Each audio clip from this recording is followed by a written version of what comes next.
Hello friends, welcome to my channel. मेरा नाम है ध्रुव और आप देख रहे हैं द लर्नर्स कम्युनिटी। आज की वीडियो में हम बात करने जा रहे हैं फिफ्थ सेमेस्टर के हिंदी सब्जेक्ट के बारे में, जो कि आता है आपका जीई कोर्स के अंतर्गत। बुक का नाम है अनुवाद, व्यवहार और सिद्धांत। तो अभी हमने थोड़ी देर पहले एक लास्ट वीडियो अपलोड करी है अपने सिलेबस की, जिसमें हमने अपना कंप्लीट सिलेबस करा दिया है हिंदी सब्जेक्ट का, फिफ्थ सेमेस्टर का। तो इस वीडियो में हम बात करेंगे कुछ इंपॉर्टेंट टॉपिक्स की, जिनको आप पढ़ के जा सकते हैं, एक प्रकार से वो आ सकते हैं, उनके चांसेस हैं। ये टॉपिक्स मैंने आपकी पूरी बुक को देखने के बाद बनाए हैं, तो ज़्यादा टॉपिक्स नहीं है। चलिए वीडियो को शुरू करते हैं। और अगर अभी तक आपने हमारा चैनल सब्सक्राइब नहीं किया तो प्लीज़ चैनल को सब्सक्राइब करें और वीडियो पूरा देखिए। काफ़ी इंपॉर्टेंट वीडियो है आपके कल के एग्जाम के लिए। तो आपका पहला इंपॉर्टेंट टॉपिक आता है। इंपॉर्टेंट टॉपिक, आपकी बुक का नाम है अनुवाद, व्यवहार और सिद्धांत। ठीक है, तो बुक के नाम में ही अगर अनुवाद है तो अनुवाद से रिलेटेड क्वेश्चंस तो आपसे पूछे जा सकते हैं एक प्रकार से।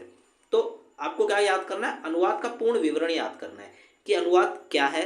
अनुवाद क्या है? एक प्रक्रिया है जिसमें मूल भाषा से लक्ष्य भाषा में किसी भी सामग्री को चेंज किया जाता है। ठीक है, अनुवाद क्या है? एक ट्रांसलेशन कि ट्रांसलेशन को हिंदी में अनुवाद कहते हैं। तो वो एक प्रोसेस है जिसमें मूल भाषा, ओरिजिनल भाषा में लिखे हुए कंटेंट को किसी और भाषा में बदला जाता है। वो कहानी हो सकती है, कविता हो सकती है। ठीक है, ये सब हम वीडियोस में बात कर चुके हैं। तो सबसे पहले आपको ये याद करना है अनुवाद के बारे में पूर्ण विवरण, फिर लक्ष्य भाषा क्या होती है, मूल भाषा क्या होती है, ठीक है, सोर्स लैंग्वेज और टारगेट लैंग्वेज क्या होती है, ये आपको याद करनी है इनके बारे में। तथा विभिन्न व्यक्तियों द्वारा अनुवाद की जो परिभाषा है, हमने अपनी वीडियो में बात करी है कि किन किन व्यक्तियों ने अनुवाद से रिलेटेड परिभाषाएं प्रस्तुत करी हैं। उन परिभाषाओं में से ज़्यादा भी नहीं तो आपको कम से कम एक से दो तो याद करनी है, क्योंकि अगर आप आंसर लिखेंगे तो आपको ये, अगर ये अनुवाद के बारे में कोई क्वेश्चन आता है तो वहाँ पर आपको अनुवाद की परिभाषा लिखना, एक प्रकार से लिख देंगे तो आपके जो नंबर है वो काफ़ी अच्छे हो जाएंगे।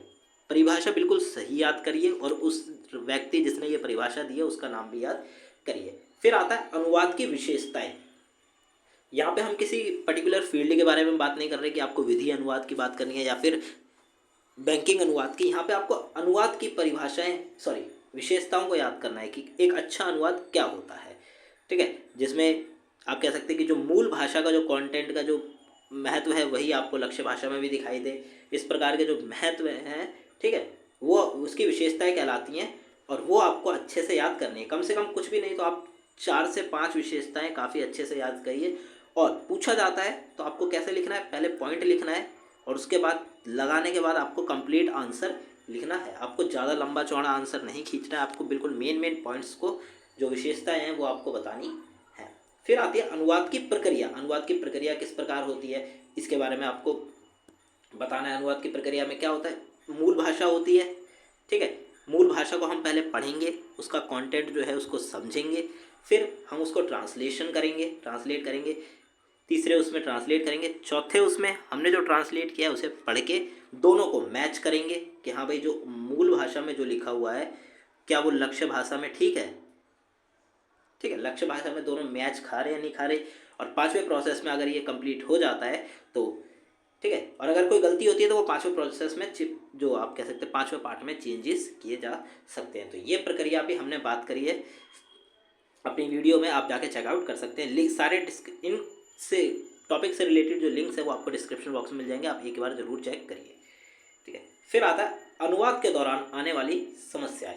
इस क्वेश्चन में भी हम कोई पर्टिकुलर फील्ड के बारे में बात नहीं कर रहे हैं। आप कह सकते हैं कि अनुवाद के दौरान आने वाली समस्याएं हर फील्ड के हिसाब से अलग हो सकती है, पर कुछ समस्याएं हमेशा सेम होती हैं। जैसे कि शब्दावली का अभाव। अगर शब्दावली आपके पास डिक्शनरी नहीं होगी तो आप किस प्रकार अनुवाद कर पाएंगे, पहला ये हो सकता है। दूसरा, जो अनुवादक ट्रांसलेटर है उसकी, आप कह सकते हैं उसके ज्ञान में कमी, उसको उस लैंग्वेज के बारे में अच्छा खासा ज्ञान नहीं है तो अनुवाद क्या होगा, ठीक प्रकार से नहीं होगा। तो ये अनुवाद की कुछ समस्याएं हैं। आप 1 से 2 समस्याएं, कम से कम 6 समस्याएं आपको पता होनी चाहिए अनुवाद के रिगार्डिंग। ये समस्या से रिलेटेड भी क्वेश्चन पूछा जा सकता है। या तो आपसे समस्या अनुवाद के दौरान आने वाली जो समस्या है वो पूछ लेगा, या फिर आपसे पूछ लेगा बैंकिंग अनुवाद के दौरान आने वाली समस्याएं, विधि अनुवाद के दौरान आने वाली समस्याएं, या फिर सृजनात्मक अनुवाद के दौरान आने वाली समस्याएं। फिर आता है तीसरा और जो चौथा आपका यूनिट है, यूनिट नंबर 3 और 4, उसमें आपको क्या करना है? ट्रांसलेशन का काम है। उसमें आपको टॉपिक तो दिए हुए हैं, उन टॉपिक्स को तो पढ़ना ही है, साथ में जो मेन पार्ट है वो है ट्रांसलेशन का। मतलब आपको हिंदी से इंग्लिश में अनुवाद करना है और इंग्लिश से हिंदी में अनुवाद करना है। तो हो सकता है कि आपके एग्ज़ाम में अनुवाद के लिए आपको कोई पैराग्राफ दे दिया जाए हिंदी या फिर इंग्लिश का, और जिस लैंग्वेज में दिया होगा उसके अपोजिट लैंग्वेज में आपको उसको चेंज करना होगा। अगर हिंदी में दिया है तो आपको इंग्लिश में चेंज करके दिखाना होगा, और अगर इंग्लिश में दिया है तो आपको हिंदी में चेंज करके दिखाना होगा। ये वाले क्वेश्चन प्रीवियस क्वेश्चन पेपर्स में आ चुके हैं, मैंने कुछ वीडियोस चेकआउट करी हैं, उनमें ये वाले क्वेश्चन दिखाए गए हैं, तो मैं आपको उसके हिसाब से बता रहा हूँ। अगर आता है तो आपको क्या करना, अनुवाद करके उनको दिखाना है। तो अनुवाद टोटली आपके ऊपर है कि आप कितना अच्छा अनुवाद कर पाते हैं। आप अगर हिंदी के पैराग्राफ को अच्छे से समझ पाते हैं तो जितना सिंपल लैंग्वेज में हो सके उसको इंग्लिश में लिख दीजिए। ठीक है, तीसरे चौथे यूनिट में आपका टोटली यही है। उसके बाद हम बात करें चौथे यूनिट में, तो चौथे यूनिट में कुछ एक्स्ट्रा टॉपिक्स हैं, जैसे कि जनसंचार का टॉपिक हो गया, प्रशासनिक अनुवाद, बैंकिंग अनुवाद, विधि अनुवाद। ये 4 टॉपिक हैं यूनिट नंबर 4 में। ठीक है, तो जनसंचार क्या, आपको क्या याद करना है, जनसंचार के बारे में याद करना है, उसके जो आप कह सकते हैं माध्यम है उनके बारे में याद करना है, और किस प्रकार अनुवाद जनसंचार के क्षेत्र में मदद कर रहा है। जैसे कि टीवी पे जो शोज़ दिखाए जाते हैं, अगर वो इंग्लिश में है तो उन्हें हिंदी में अनुवाद करके दिखाया जाता है। रेडियो पे ज़्यादातर चीज़ें इंग्लिश में आती हैं उनके पास, वो हमें अनुवाद करके हिंदी में सुनाते हैं। तो इस प्रकार ये क्या कर रहे हैं, जनसंचार में अनुवाद है। प्रशासनिक अनुवाद में क्या है, प्रशासन के अंतर्गत जो भी काम हो रहा है वो अनुवाद उसमें अनुवाद हो रहा है। ठीक है, कोई डॉक्यूमेंटेशन हुआ उसका अनुवाद करना हो गया। बैंकिंग लेन में मैं ये सारे पॉइंट्स आपको हमारी वीडियो में बता चुका हूँ। आप 1 से 2 बार, अगर आपके पास टाइम हो तो 1 से 2 बार उन वीडियो को जरूर चेकआउट करें। बैंकिंग अनुवाद में बैंक का कोई फॉर्म हो गया, बैंक का कोई आंतरिक काम हो गया, मतलब अंदर का कोई काम हो गया, वो उसमें भी अनुवाद का काम किया जा रहा है। और विधि अनुवाद, जो कि हमारी लास्ट वीडियो थी, उसमें भी हमने बताया कि कानून से रिलेटेड कोई भी अगर अधिनियम रूल पास होता है, ठीक है, या फिर जो भी डॉक्यूमेंट है कानून से रिलेटेड, उसका अनुवाद किस प्रकार किया जाता है। तो आपको इसमें बहुत कुछ याद नहीं करना है इन टॉपिक्स में, केवल इतना याद करना है कि अगर टिप्पणी का कोई क्वेश्चन आपसे पूछा जाता है तो आप अच्छी खासी टिप्पणी कर पाएँ। इसीलिए फिर आता है लास्ट टॉपिक, अनुवाद करने वाले प्रश्न, जो कि मैंने आपको बताया इस वाले पॉइंट में भी वही बात है, इस वाले पॉइंट में भी वही बात है कि अनुवाद करने के लिए आपको क्वेश्चंस दे दिए जाएंगे। ठीक है, आपको पैराग्राफ दे दिया जाएगा, अगर इंग्लिश का होगा 5 से 6 लाइन का, उसका आपको क्या करना है, हिंदी ट्रांसलेट करके दिखाना है। अगर हिंदी में दिया होगा तो आपको उसको क्या करना है, इंग्लिश में ट्रांसलेट करके देना है। तो ऐसा नहीं है कि वो पैराग्राफ काफ़ी ज़्यादा कठिन होगा, हो सकता है कठिन हो, बट आप अगर एक बार उसे समझ गए तो आपको बहुत ज़्यादा हैवी लैंग्वेज में नहीं लिखना, ईजी लैंग्वेज में जितना आपको आ सके उतना आपको ट्रांसलेट करके एग्ज़ाम में देना है। तो ये वाले जो क्वेश्चन है इसके चांसेस काफ़ी ज़्यादा हो सकते हैं आपके आने के एग्जाम में। टिप्पणी से रिलेटेड क्वेश्चन भी पूछा जा सकता है। ठीक है, तो टिप्पणी, जिस भी टॉपिक पे आपके ऊपर टिप्पणी आएगी उस टॉपिक को आपको बहुत ज़्यादा इलेबोरेट करके नहीं बताना है। बेसिकली आपको 5 से 6 लाइन की टिप्पणी कर देनी है, जिसमें आपको उस टॉपिक के सिर्फ मेन पॉइंट्स बताने हैं, वो टॉपिक क्या है।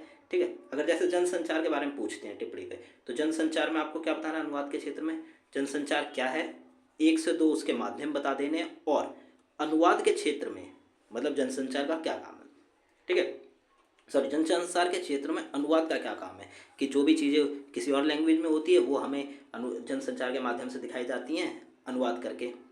ठीक है, तो ये वाले टॉपिक्स हैं, इस टॉपिक से रिलेटेड आपसे कोई भी क्वेश्चन पूछा जा सकता है, तो इन टॉपिक्स को 1 से 2 बार आप जरूर पढ़िए। ठीक है, ये थे आपके आज की वीडियो कैसी लगी आप हमें जरूर बताएं। वीडियो अच्छी लगी तो लाइक करें, चैनल को सब्सक्राइब करें, जितना हो सके इस वीडियो को शेयर करें। इस वीडियो में हमने कुछ ऐसे टॉपिक्स की बात करी है जो कि आपके पूरे बुक्स में से इंपॉर्टेंट है।